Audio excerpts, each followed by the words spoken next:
Olá pessoal, eu sou José Benedito, conhecido por Professor Bené, sou professor de Geografia aqui da ESI, Liceu Paraibano.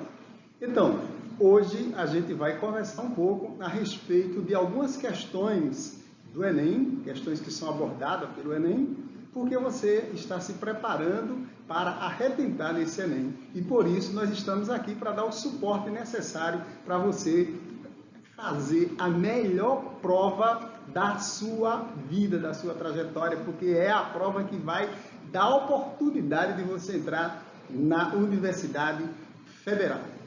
Então, vamos lá. Então, veja só, no Enem, a gente tem alguns temas que eles basicamente caem, que basicamente eles são recorrentes ao longo da trajetória do Enem. A questão do meio ambiente, por exemplo, ela é uma questão, são questões, né, bastante presentes no Enem.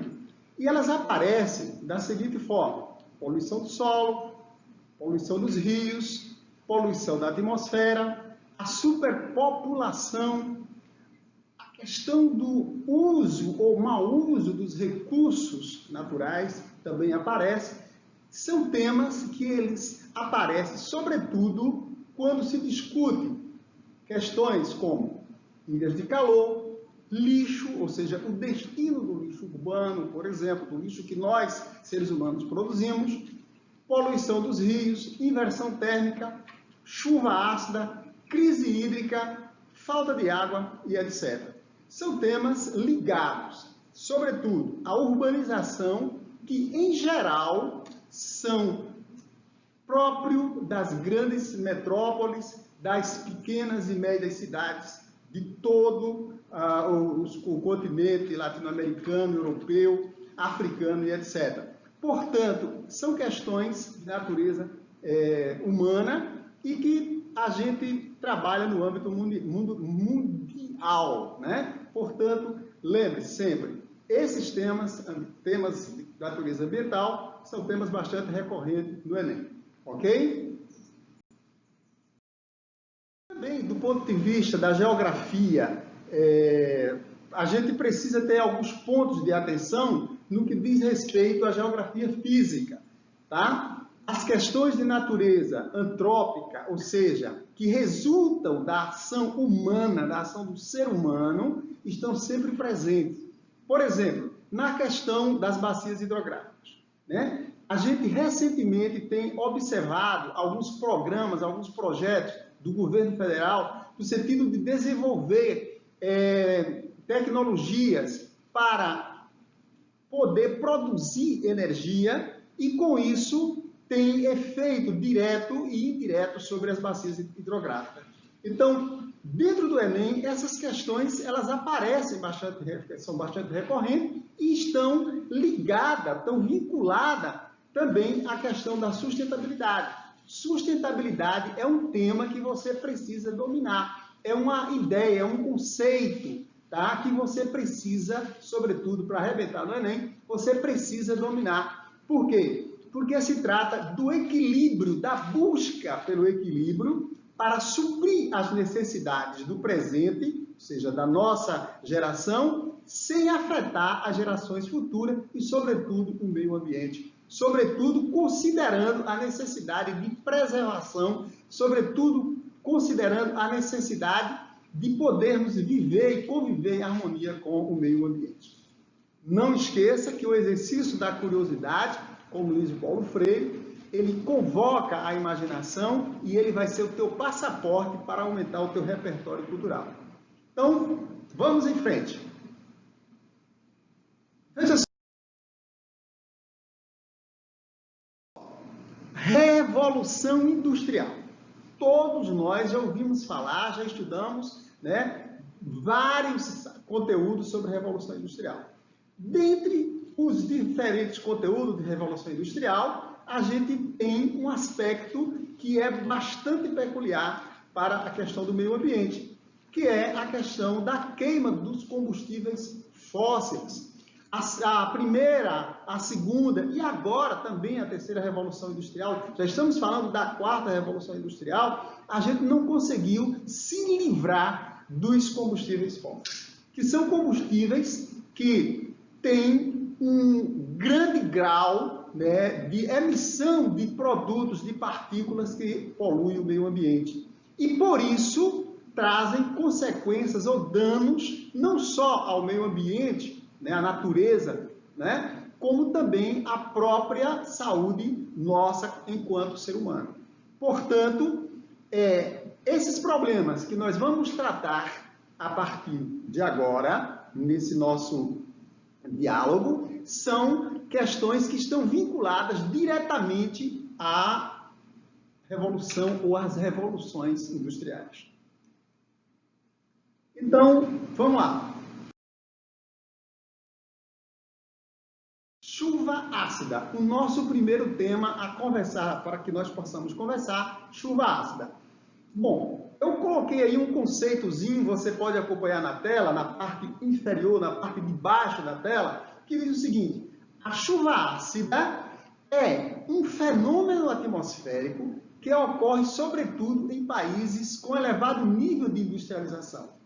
Consiste na precipitação, precipitar, chuva, precipitação da ideia de chuva, com elevada acidez, ou seja, a chuva possui grande concentração de ácido, como o dióxido de enxofre. E aí nós temos um gráficozinho, uma ilustração que a gente trouxe, para que a gente possa entender melhor o que danado é essa tal de chuva ácida. Ah, professor, chuva ácida quer dizer então que vai cair um monte de ácido sobre as nossas cabeças, sobre os tetos das nossas casas? Calma, peraí. Você tem que refletir que não é bem assim. Portanto, olha lá, né? Começando da sua tela, aí do lado esquerdo, nós temos aí um carrinho vermelhinho, temos um caminhão, né? E aí temos umas chaminés que nos remetem à ideia de indústria, né? As indústrias emitindo aí uma série de gases na atmosfera, tá? E aí tem um textozinho com uma seta indicando, né? Esses gases, né? Como, por exemplo, o óxido de enxofre, o nitrogênio, esses elementos emitidos pelos veículos, pelas fábricas, pelas chaminés das fábricas, produto da queima do carvão, produto da queima do petróleo e de tantas outras substâncias, sobretudo fósseis, vai se elevar para a atmosfera, tá? E vai ser condensado lá na atmosfera, certo? E vai ter uma reação química desses produtos em contato com o oxigênio e vai, ao condensar, vai formar ali uma grande concentração de partículas, né, sólidas e partículas gasosas que vão, consequentemente, no momento de precipitação, no momento em que chove, essas partículas serão devolvidas, né, serão, no caso, emitidas de volta, né, para a superfície terrestre, caindo sobre os prédios, caindo sobre as nossas casas, sobre os monumentos e etc. Esses gases, no caso ácidos, eles têm a capacidade de, com o passar do tempo, têm uma capacidade corrosiva de danificar ou deteriorar prédios, monumentos e também vegetação. Conforme está posto aí na sua tela, esses ácidos também prejudica a respiração do ser humano, trazendo consequências muito sérias para o sistema respiratório, como o pulmão e todo o sistema respiratório de forma geral, no caso do ser humano. Além disso, a gente vai ter consequências muito graves com a água, né, que é fundamental não só para nós seres vivos, nós seres humanos, aliás, como para todos os seres vivos. Esses produtos acabam por contaminar esses mananciais, né? Os açudes, os lagos e etc. E com isso vai prejudicar a vida aquática, seja fluvial, né? Seja, no caso, marinha. Esses gases também, ao ser direcionado para as folhas das plantas, também vai prejudicar o desenvolvimento dessas plantas. Quando a chuva ácida ela é muito intensa, acaba provocando percas irreparáveis né, em determinadas florestas, em determinados bosques, na vegetação de uma forma geral. Além do fato de que esses produtos, eles também, grande parte, são absorvidos pelo solo através de um processo que a gente vai ver posteriormente, que é a lixiviação desse solo, mas guarda aí essa palavra que a gente vai falar daqui a pouco sobre ela, vai discutir um pouco sobre ela, e com isso vai contaminar todo o solo, fazendo com que as raízes dessas plantas também tenham dificuldade para poder se livrar desses materiais tóxicos para a natureza. Um outro tema que a gente vai tratar, vamos ver se passa aqui, ok,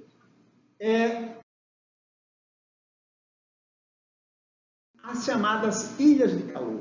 Ilhas de calor também é um fenômeno que ocorre, sobretudo, nas cidades maiores, nas grandes cidades. E o que são as ilhas de calor? A ideia de ilha já nos dá a ideia de um lugar isolado, né? Um lugar, no caso, que não está, digamos assim, que está isolado, né? Literalmente. Então, a ilha de calor são fenômenos que ocorrem nos grandes centros urbanos e são caracterizados pela elevação de temperatura em alguns pontos da cidade. No gráfico, sobretudo, esse gráfico maior do seu lado direito, a gente tem aí uma ilustração que vai nos ajudar a compreender melhor esse fenômeno. Nós temos uma casinha, tem lá a ilha de calor, né? Tem uma casinha do lado esquerdo, e aí nós temos um sol maravilhosamente lindo, né? Aquele sol que a gente tanto está desejando nesse período de pandemia, pegar lá na praia, etc., que é muito bom, por sinal. E aí nós temos na parte de baixo uma ilustração aí de um asfalto, de um terreno ou de uma área urbana, né, onde você tem o asfalto paralelepípedo, você tem uma impermeabilização que é utilizada geralmente para se trafegar com os veículos, né, para que nós, né, possamos, no caso, passear. E esse material, seja o material petrume, né, seja no caso o piche, né, que vem do petróleo, seja o paralelepípedo, que é também um fragmento de rocha, esse material ele absorve energia do Sol.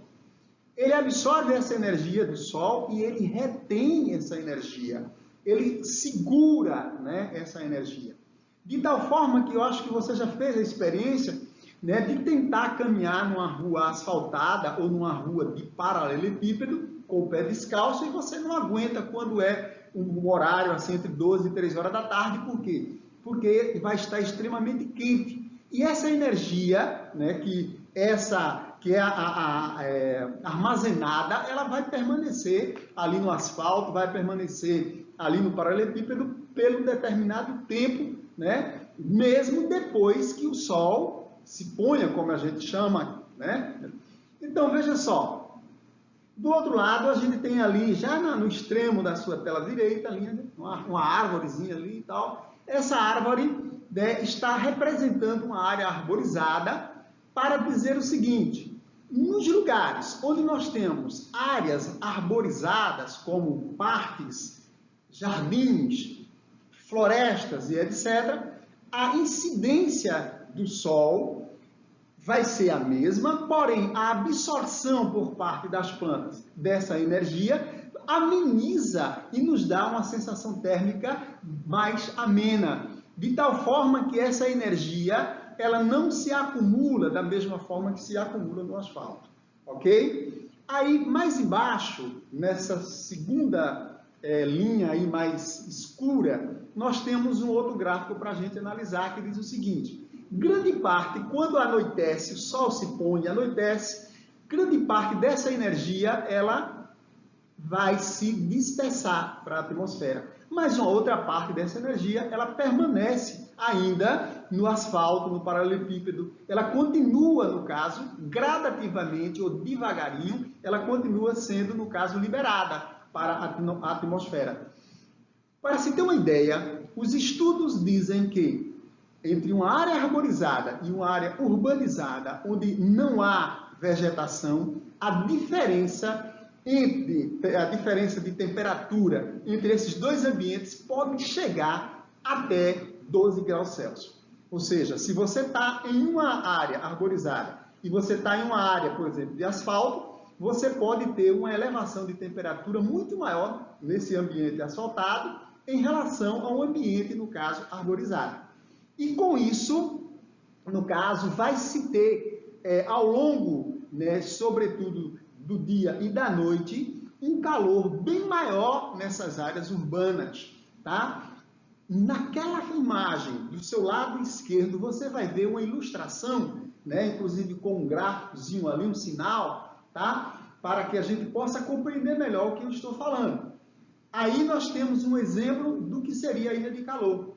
No lado mais extremo esquerdo da sua tela, você tem uma área arborizada, onde a linhazinha pontilhada de vermelha representa uma temperatura mais baixa.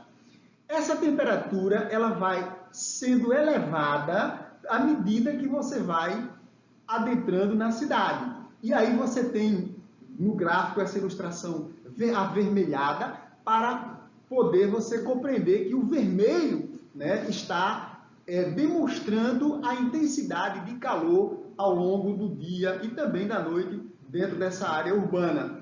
Quando você vai se afastando dessa área mais central para a área mais periférica, a tendência é você ter uma temperatura um pouco mais amena.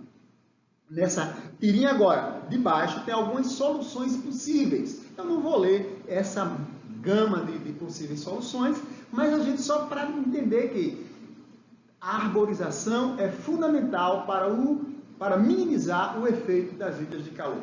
Ok? Vamos para o próximo slide? Então, vamos lá. Um outro problema muito sério da urbanização, que é consequente também do processo de industrialização, é a chamada inversão térmica. Inversão térmica, olha, mais uma vez tem a ver com temperatura. O que seria, do ponto de vista conceitual? Está lá na sua telinha. A inversão térmica é um fenômeno atmosférico muito comum nos grandes centros urbanos industrializados, sobretudo naqueles lugares ou naquelas localidades em áreas cercadas por serras e montanhas, né?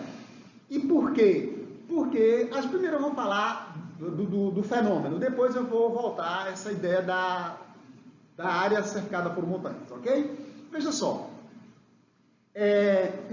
no gráfico aí na sua tela, onde tem fluxo normal e inversão, vamos ler aqui o fluxo normal.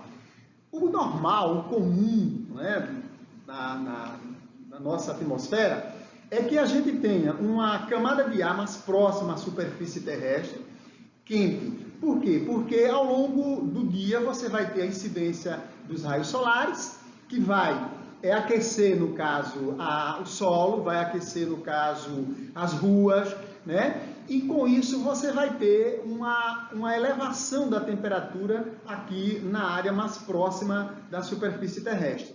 Em seguida, você tem uma camada de ar um pouco mais fria. Você sabe que quanto mais eu me distancio da superfície da Terra, ou seja, quanto mais elevada a altitude, eu vou ter uma tendência ao esfriamento, né, do ar, né? O ar vai ficar mais denso e, consequentemente, ele vai também ficar mais frio. Então, eu vou ter uma camada de ar mais fria, depois dessa camada quente, e em seguida eu vou ter uma camada muito mais fria. Tanto é que lá nas nuvens, tem muita gente que gosta de viver nas nuvens, né? Então são pessoas que devem viver assim bastante geladas, porque as nuvens são geladas. Por quê? Porque estão numa distância bastante considerável da superfície terrestre. Então, esse é o fluxo normal, né, da circulação de ar no ambiente em que a gente vive. Por outro lado, aqui na inversão térmica, observe que nós vamos ter uma alteração nesse fluxo normal. Nós vamos ter uma alteração nessa dinâmica natural, né, da circulação do ar. Você vai observar que lá nós vamos ter agora, próximo da superfície terrestre, uma camada de ar frio, em seguida nós vamos ter uma camada de ar quente, ou seja, agora nós tivemos aí uma inversão, né? Aqui onde está a inversão, nós tivemos uma inversão, tá? Da circulação do ar, e em seguida você vai ter uma camada de ar frio novamente. E por que isso ocorre? Por que danado é que ocorre esse fenômeno?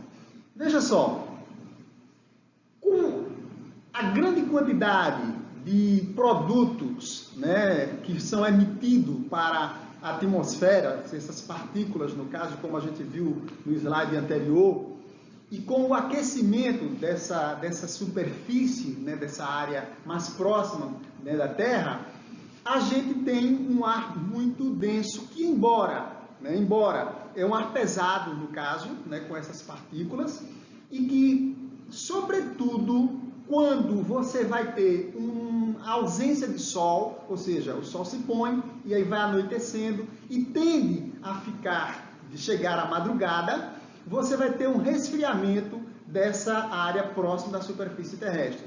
E vai haver uma dificuldade de dispersão desse material que está circulando, desse ar que está circulando próximo aí da superfície terrestre.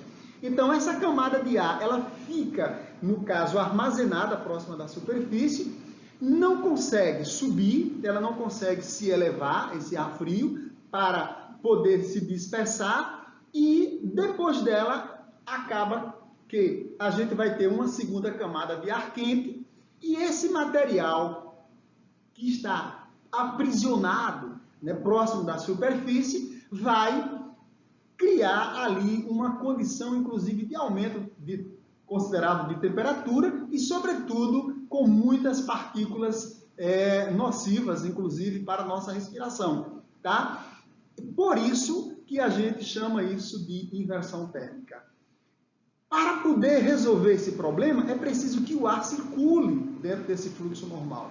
É preciso que haja uma circulação normal do ar, sobretudo esse ar quente, que ele vai, pelo fato de ele ser mais leve, ele precisa se dispersar na atmosfera, ele se eleva na atmosfera, para poder então levar essas partículas e, ao mesmo tempo, fazer com que esse ar frio desça, circulando, fazendo com que haja uma renovação desse ar no ambiente em que a gente convive. Portanto, aqui no lado esquerdo a gente tem uma imagem assim, que é uma imagem real de uma cidade, onde você tem um ar extremamente denso e um ar assim, uma atmosfera muito pesada e meio assim acinzentada. Esse é um fenômeno bastante típico de cidades poluídas, de cidades, no caso também das grandes cidades, sobretudo muito presente aqui no nosso território nacional brasileiro. E porque, no caso, as áreas cercadas por serras e montanhas, elas são mais suscetíveis a esse fenômeno. Porque as montanhas e as serras, elas formam um paredão natural, evitando com que a circulação do ar ocorra de forma mais dinâmica e mais intensa dentro dessas áreas, no caso, urbanas, que estão cercadas por montanhas e serras. Ok? Para o próximo, então. Vamos lá.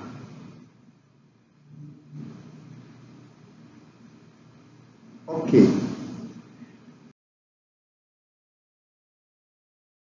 Aqui nós temos outro problema ambiental, com duas palavras que provavelmente estranham-nos, né, ao ver, ao ler, ao ouvir, que é lixiviação e laterização dos solos. Porém, o aluno do Liceu Paraibano, sobretudo, que está nos assistindo, sabe que lá nas aulas que a gente teve lá sobre solos, né? Com certeza você está lembrando que você viu, no caso, esses conceitos. Então, na imagem de cima, nós temos um processo de lixiviação. O que seria a lixiviação? Temos um conceitozinho para a gente lembrar aí, para que aqueles que estão um pouco aí, digamos, desatentos, poder relembrar. É um processo de lavagem, né, da parte superficial do solo. O que seria essa lavagem? Você tem um solo, que é solo, é essa camada superficial da terra em que a gente planta, não é? Em que tem ali as matérias orgânicas, folhas, tem muito micro-organismo, vermes e etc. E é onde a gente pisa no cotidiano. Esse material, sobretudo, quando você tem uma camada desprotegida de vegetação, ele fica suscetível à ação das chuvas. A chuva, ao cair sobre essa área, ela tende a escorrer ou escoar superficialmente e ela vai lavar, ela vai levar, né, lavando essa parte de matéria orgânica que está na superfície do solo. Uma outra parte ela é absorvida pelo solo. E ao ser absorvida pelo solo, a areia, né, sobretudo no solo arenoso, ela vai absorver grande parte dessa água e à medida que ela absorve essa água, ela vai consequentemente levar consigo os nutrientes, as partículas minúsculas de nutrientes que tem nesse solo. Então isso é uma espécie de lavagem desse solo. Essa lixiviação, ela pode, sobretudo, ocorrer em todo e qualquer ambiente, de forma especial nos ambientes desprotegidos de vegetação. E um outro elemento é a laterização. O que seria a laterização? Aqui você tem uma imagem do seu lado direito da sua tela, aliás, com esse solo aí gretado, rachado, né? Isso é uma imagem de um ambiente em que houve aí uma quantidade bastante grande de água.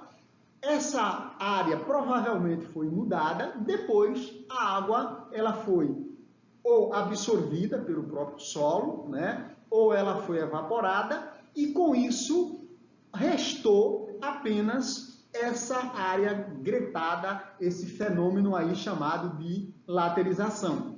A laterização, na verdade, do latim, né, quer dizer tijolo. O que é que a gente pode auferir sobre isso? Veja só, quando nós temos uma área dessa natureza, com um fenômeno dessa natureza, a gente vai ter uma grande dificuldade de penetração da água no solo e vamos ter também uma intensificação do próprio processo de lixiviação desse solo. Esse solo, com o passar do tempo, vai perder tanto nutriente que ele vai se tornar impróprio para o desenvolvimento, por exemplo, da agricultura.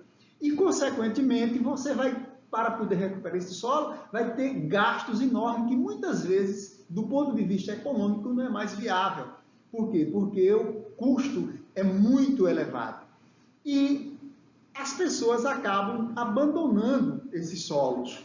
Em alguns lugares, inclusive no Peru, né, muito comum ali perto de Lima, né, a gente vê muitas construções lá no Peru, por exemplo, feita com lateritos, que são tijolos, na Bolívia também, que são tijolos feitos com esse processo, no caso de laterização. Ok? Conceito que a gente vai precisar daqui a pouco para a gente discutir algumas questões do Enem. Vamos para o próximo, então, chegando aqui agora. Um outro elemento também que é muito comum, que são as erosões ou o intemperismo. São duas palavras, no caso, muito frequentes, né, na geografia. Erosão e intemperismo. Veja só, a erosão é um processo de desgaste, né, do solo.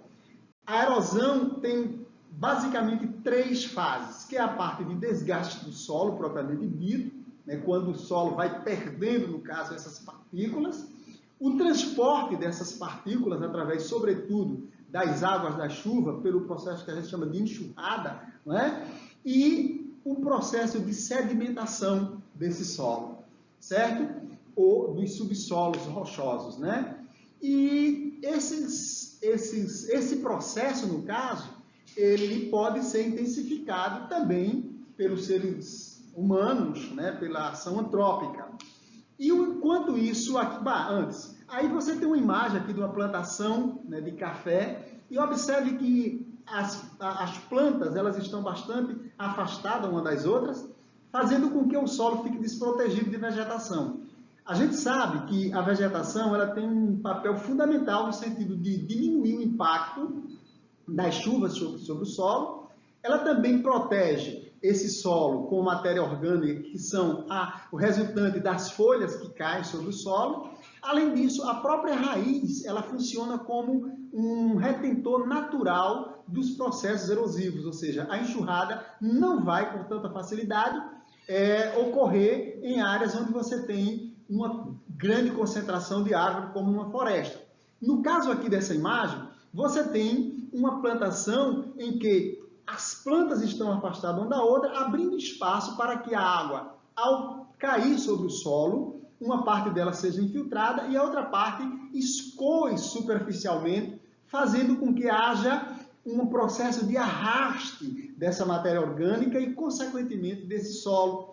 Isso vai provocar as chamadas rabinas, que são sulcos, no caso, por onde a água escorre, e, com o passar do tempo, esses sulcos vão aumentando de tal forma que transformam-se em vossorocas. Alguns lugares dessas vossorocas, a gente pode entrar lá, um ser humano pode entrar lá e se perder, um animal pode entrar lá e se perder, de tão grande que são. Por outro lado, a gente tem o chamado processo de intemperismo.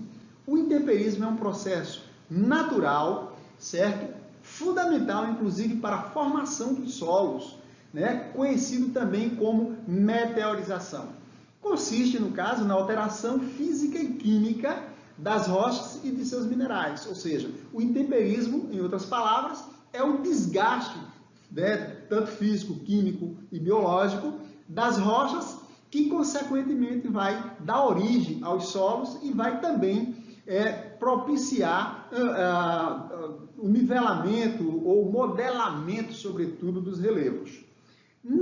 Nessa imagem aí, de cor branca, a gente tem um esquemazinho bem legal que a gente encontrou lá nesse sitezinho que está aí dito para vocês aí embaixo, nessa parte de verde, que sintetiza o intemperismo e também a erosão. A gente tem lá o sol, maravilhosamente lindo, né? Você tem a chuva, o sol e a chuva, eles são agentes, no caso, do intemperismo, porque o sol, no caso, vai aquecer a rocha, vai dilatar essa rocha, a chuva vai abrir, né, vai fragmentar essa rocha, a chuva, no caso, ao incidir sobre essa rocha, vai acumular água, vai gerar ali alguns micro-organismos que vão atuar sobre essa rocha, desgastando, essa rocha vai se fragmentar, ela vai quebrar, certo? E com a chuva, ela também vai ser transportada para áreas menores e esse transporte vai modelando, no caso, esses fragmentos, fazendo com que isso, posteriormente, ao longo do tempo, se transforme em solo ou em outra rocha, que é a chamada rocha sedimentar, que a gente pode conversar num próximo momento. Sobre o intemperismo, a gente tem aqui nessa parte superior do vídeo, da sua imagem, que ele é físico, né? Ele é químico e ele é também biológico. Depois faz, por favor, aí uma revisãozinha, analisa essas informações, porque elas muitas vezes aparecem lá no Enem e você vai precisar. Já a erosão, a gente também tem vários tipos de erosão. Aí nós temos a erosão dos ventos, que é a eólica, a erosão fluvial, que é a dos rios, né? A marinha, no caso, nós temos a erosão do gelo. O gelo também causa erosão, o deslocamento do gelo acaba provocando atrito, né, na superfície, né, terrestre ou nas rochas, causando também processos erosivos. Por favor, dá uma revisãozinha lá nessa parte de erosão, porque ele é uma parte muito interessante. Vamos então para o nosso próximo slide.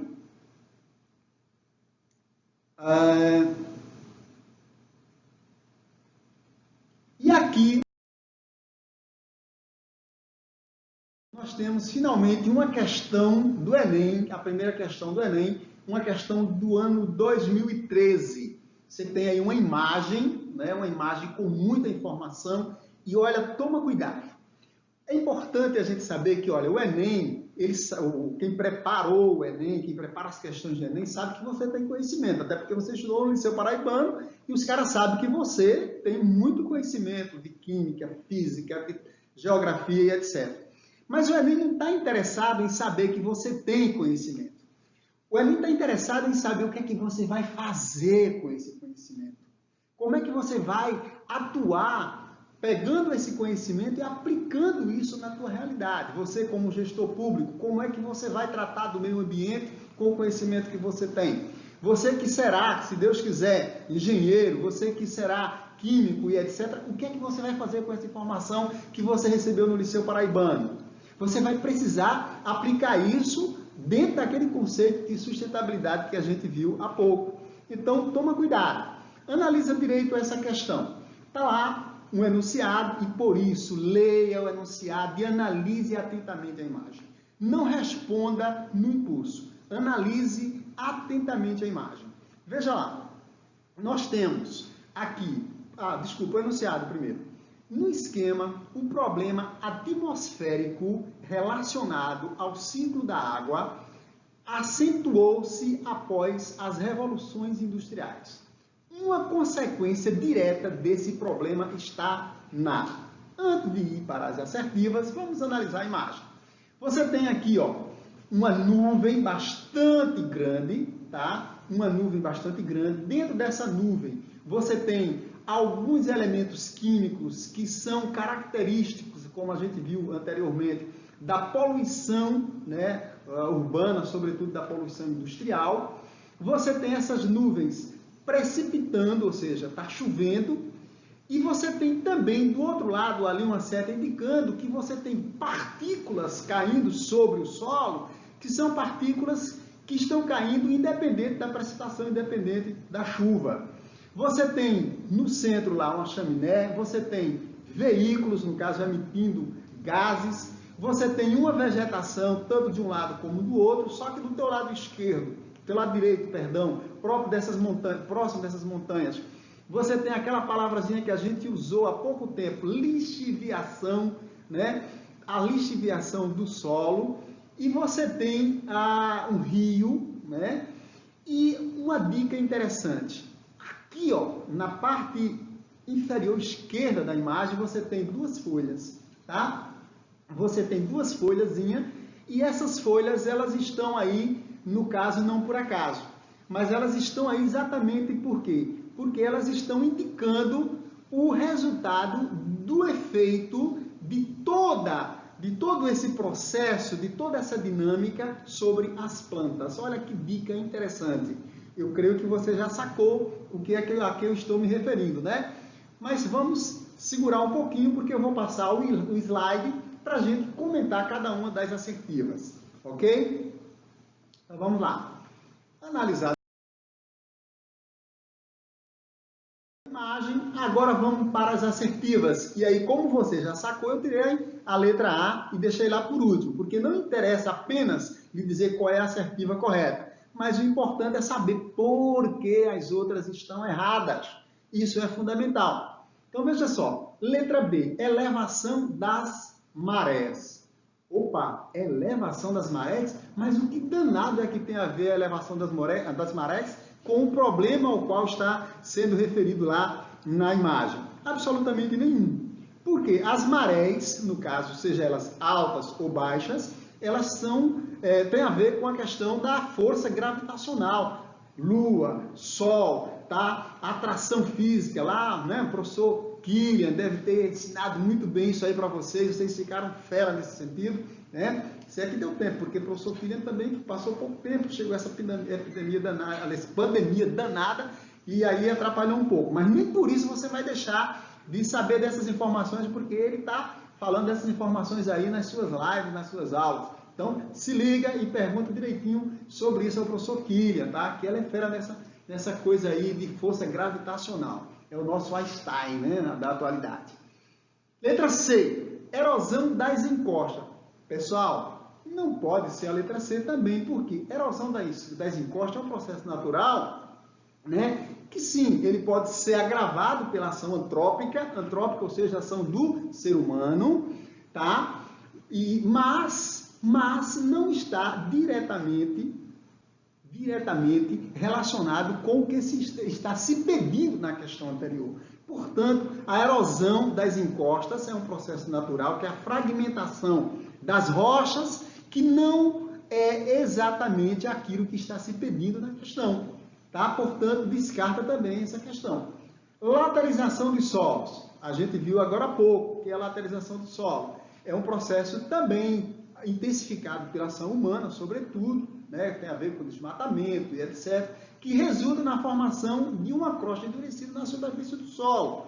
Então, isso não tem consequência, né, não tem diretamente uma consequência, aliás, não tem diretamente a ver com o que está se perguntando na questão anterior, né, na imagem, né, que a gente analisou.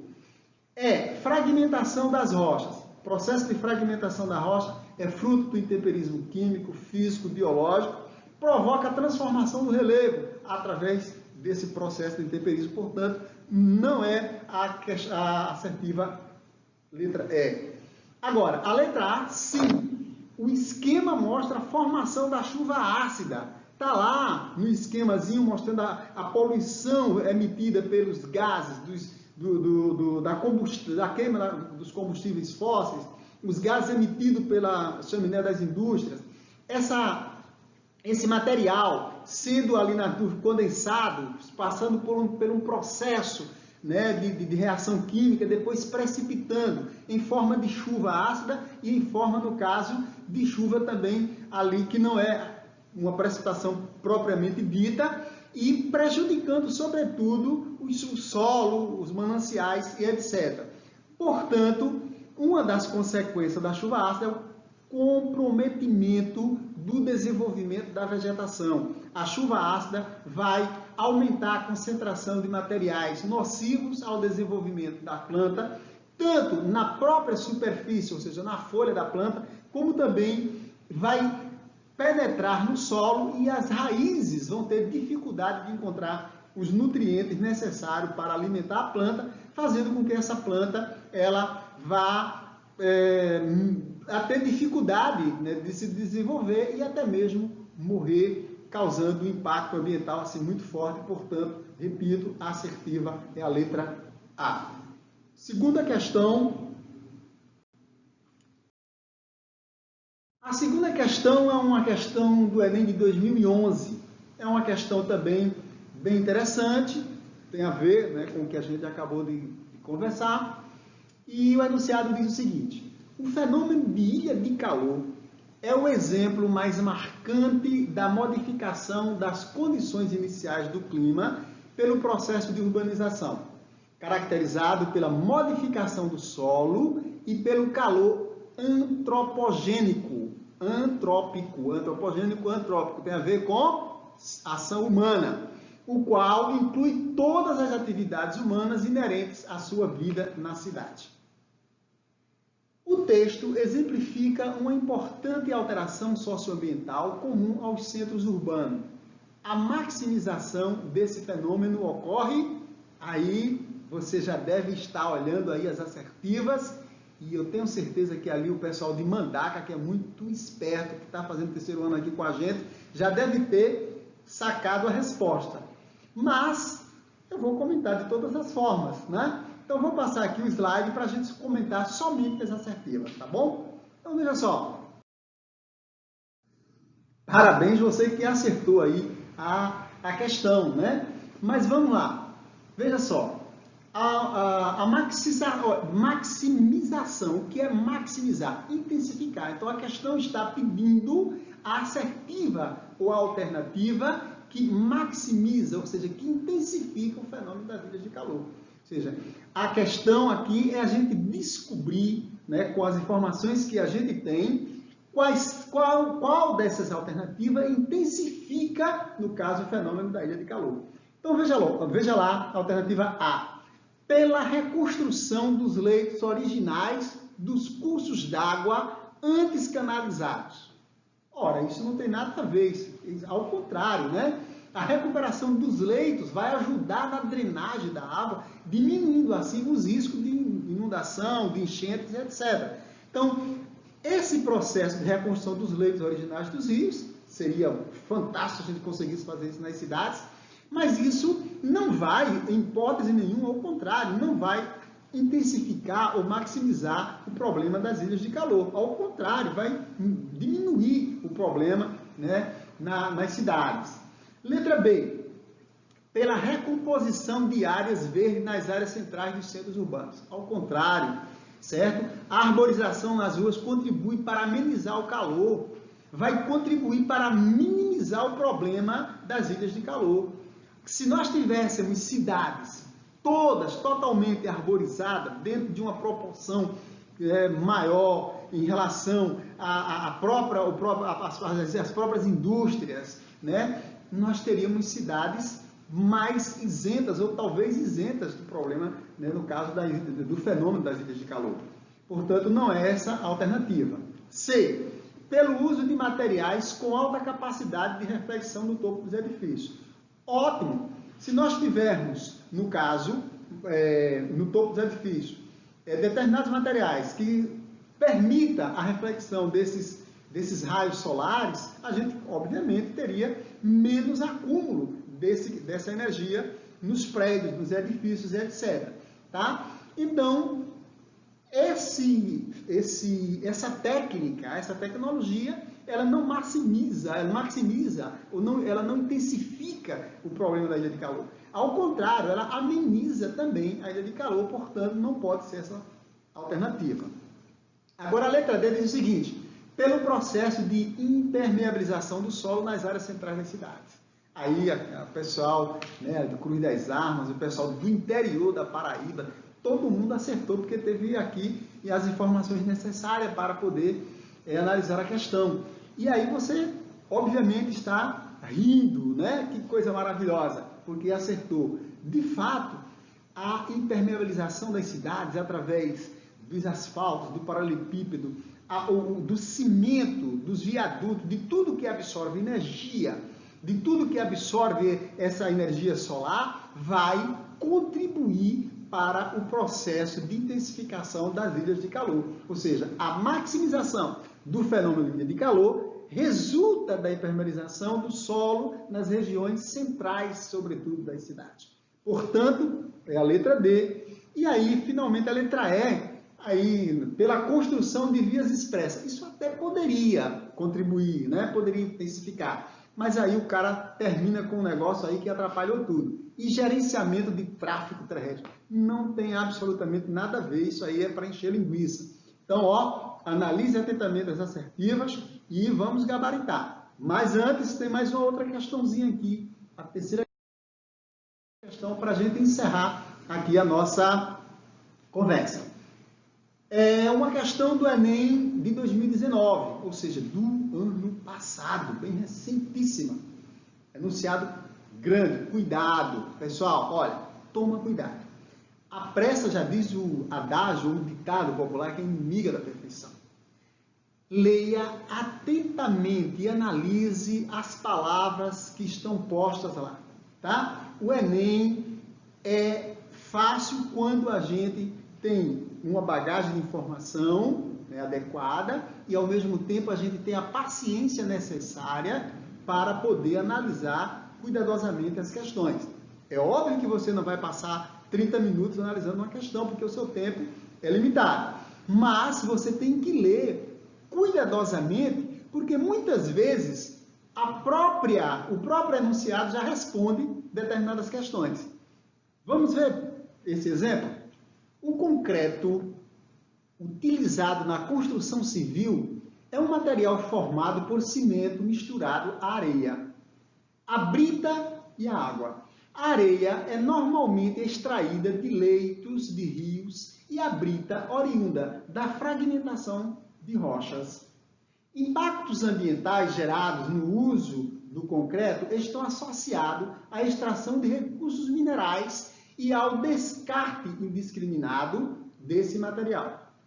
Na tentativa de reverter esse quadro, foi proposto a utilização de concreto reciclado, moído em substituição ao particulado rochoso, graúdo na fabricação de novo concreto, obtendo um material com as mesmas propriedades que o anterior. O benefício ambiental gerado nessa proposta é a redução do ou da, aí tem as assertivas, vamos lá para as assertivas.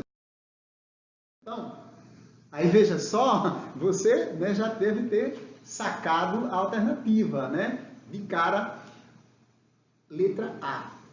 Porém, eu queria chamar a atenção, mais uma vez, para o enunciado, essa parte do enunciado que te deu a resposta. E aí você, muito esperto, leu atentamente e já sacou qual é a resposta. Olha só como ele já entregou para a gente a questão. Na tentativa de reverter esse quadro, foi proposta a utilização de concreto reciclado, moído em substituição ao particulado rochoso, graúdo na fabricação de novo concreto. Que danado de material é esse?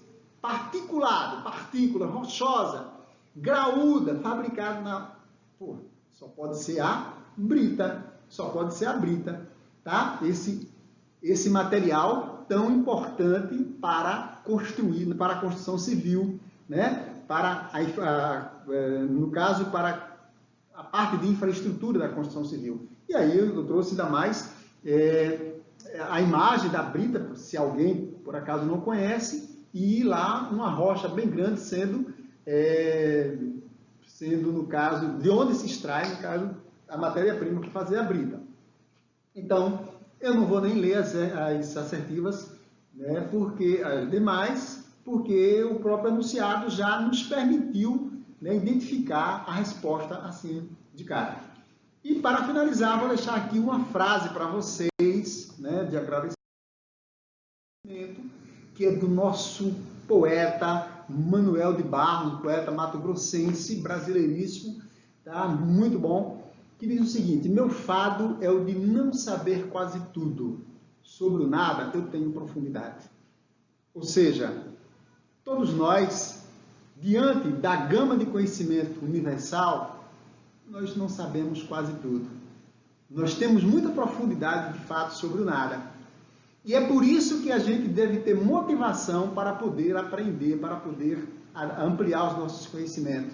Por quê?